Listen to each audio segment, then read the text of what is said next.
Hello friends, स्वागत है आपके अपने यूट्यूब चैनल मेनू क्लास में। दोस्तों, आज हम लोग पढ़ने वाले हैं क्लास 12 हिंदी से चौथा चैप्टर अर्धनारीश्वर, और जिसके लेखक है रामधारी सिंह दिनकर। इसी से हम कुछ वीडियो क्वेश्चन करेंगे। तो चलिए वीडियो को शुरू करते हैं। दोस्तों, यहाँ पे हमारा पहला क्वेश्चन लोड हो रहा है। पहला क्वेश्चन है कि अर्धनारीश्वर पाठ के लेखक कौन है। पहला क्वेश्चन क्या है? अर्धनारीश्वर पाठ के लेखक कौन है। चलिए ऑप्शन देख लेते हैं। पहला ऑप्शन है नामवर सिंह, दूसरा ऑप्शन है रामधारी सिंह दिनकर, तीसरा ऑप्शन है हजारी प्रसाद द्विवेदी और चौथा ऑप्शन है रामचंद्र शुक्ल। तो चलिए आप सबको 5 सेकंड दिया जाएगा। अगर आप लोग जानते हैं तो कमेंट में ज़रूर बताना। चलिए देख लेते हैं क्या आंसर है इसका। 5 सेकंड वेट कीजिए। चलिए इसका आंसर होगा बी, रामधारी सिंह दिनकर। चलिए अगला क्वेश्चन फिर से लोड हो रहा है स्क्रीन पे। चलिए अगला क्वेश्चन है कि रामधारी सिंह दिनकर की रचना कौन सी है। रामधारी सिंह दिनकर की रचना कौन सी है। चलिए फिर से 4 ऑप्शन आप सबको दिया जाएगा। पहला ऑप्शन है उसने कहा था, दूसरा ऑप्शन है जूठन, तीसरा ऑप्शन है त्रिक्ष और चौथा ऑप्शन है अर्धनारीश्वर। चलिए फिर से आप सबको 5 सेकंड दिया जाएगा। अगर आप लोग जानते हैं तो कमेंट में ज़रूर बताना। चलिए इसका आंसर होगा डी, अर्धनारीश्वर।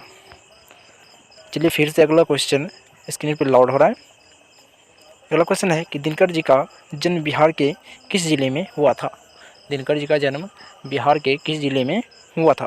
चलिए पहला ऑप्शन फिर से लोड हो रहा है, समस्तीपुर, दूसरा ऑप्शन है बेगूसराय, तीसरा ऑप्शन है पटना और चौथा ऑप्शन है भोजपुर।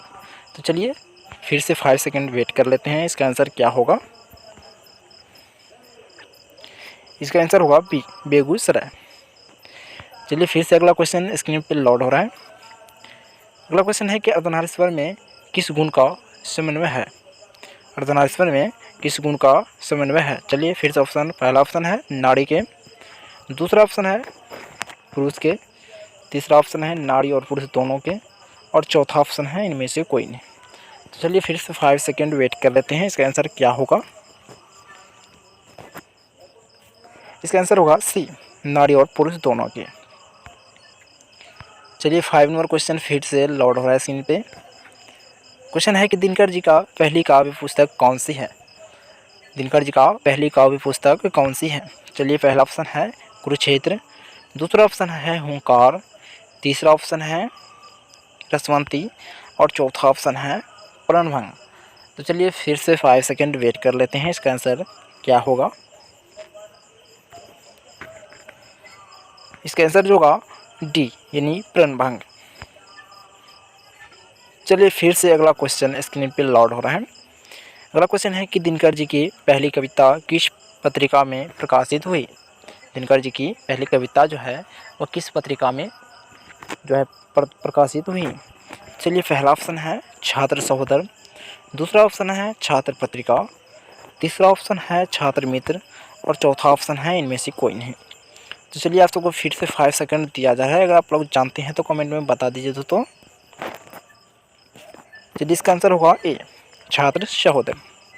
चलिए 7 नंबर क्वेश्चन फिर से स्क्रीन पर लोड हो रहा है। देख लीजिए क्वेश्चन क्या है। दिनकर जी की पहली कविता कब प्रकाशित हुई। दिनकर जी की पहली कविता कब प्रकाशित हुई। चलिए पहला ऑप्शन है 1920 ईस्वी में, दूसरा ऑप्शन है 1925 ईस्वी में, तीसरा ऑप्शन है 1930 ईस्वी में और चौथा ऑप्शन है 1935 ईस्वी में। तो चलिए फिर से 5 सेकंड वेट कर लेते हैं। इसका आंसर क्या होगा।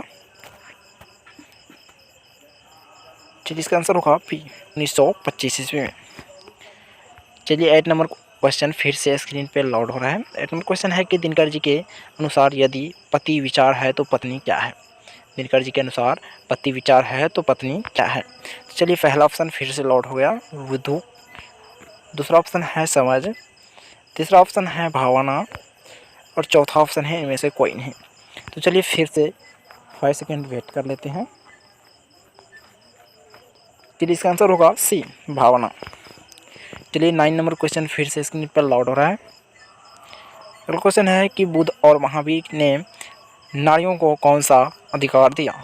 बुद्ध और महावीर ने नारियों को कौन सा अधिकार दिया। चलिए फिर से पहला ऑप्शन है संन्यास लेने का, दूसरा ऑप्शन है भिक्षुणी होने का, तीसरा ऑप्शन है पति के त्याग का और चौथा ऑप्शन है इनमें से कोई नहीं। तो चलिए फिर से 5 सेकेंड वेट कर लेते हैं, इसका आंसर क्या होगा। चलिए इसका आंसर होगा बी, भिक्षु नहीं होने के। चलिए 10 नंबर क्वेश्चन फिर से स्क्रीन पर लोड हो रहा है। 10 नंबर क्वेश्चन है कि अर्धनारीश्वर का किस विद्या से संबंध है। अर्धनारीश्वर का किस विद्या से संबंध है। चलिए पहला ऑप्शन है निबंध, दूसरा ऑप्शन है कहानी, तीसरा ऑप्शन है एकांकी और चौथा ऑप्शन है व्यंग। तो चलिए फिर से 5 सेकेंड वेट कर लेते हैं, इसका आंसर क्या होगा। चलिए इसका आंसर होगा सी, एकांकी। चलिए 11 नंबर क्वेश्चन फिर से स्क्रीन पे लोड हो रहा है। 11 नंबर क्वेश्चन है कि किसने अपने जीवन के अंतिम दिनों में नारीत्व का साधना की। किसने अपने अंतिम दिनों में नारीत्व की साधना की। चलिए पहला ऑप्शन है गांधी जी ने, दूसरा ऑप्शन है रविंद्रनाथ टैगोर ने, तीसरा ऑप्शन है दिनकर जी ने और चौथा ऑप्शन है उदय प्रकाश ने। तो चलिए फिर से 5 सेकेंड वेट कर लेते हैं, इसका आंसर क्या होगा जानते हैं, तो फटाफट कमेंट में बताइए। चलिए इसका आंसर होगा ए, गांधी जी ने। चलिए 12 नंबर क्वेश्चन फिर से स्क्रीन पर लोड हो रहा है। 12 नंबर क्वेश्चन है कि अर्धनारीश्वर शंकर और पार्वती का किस प्रकार का रूप है। शंकर और पार्वती का किस प्रकार का रूप है। चलिए पहला ऑप्शन है यथार्थ, दूसरा ऑप्शन है कल्पित, तीसरा ऑप्शन है आदर्श और चौथा ऑप्शन है वास्तविक। तो चलिए फिर से 5 सेकेंड वेट कर लेते हैं, जानते हैं तो फटाफट बताइए कमेंट में। इसका आंसर होगा बी, कल्पित रूप है। शंकर और पार्वती का क्या रूप है, कल्पित रूप है। चलिए अगला क्वेश्चन फिर से स्क्रीन पर लोड हो रहा है। अगला क्वेश्चन है कि प्रेमचंद्र के अनुसार नारी जब पुरुष के गुण सीखती है तब वह क्या हो जाती है। तो चलिए पहला ऑप्शन है आकर्षक, दूसरा ऑप्शन है साहसी, तीसरा ऑप्शन है कोमल और चौथा ऑप्शन है राक्षसी। तो चलिए फिर से 5 सेकेंड वेट कर लेते हैं, इसका आंसर क्या होगा। इसका आंसर होगा डी, राक्षसी।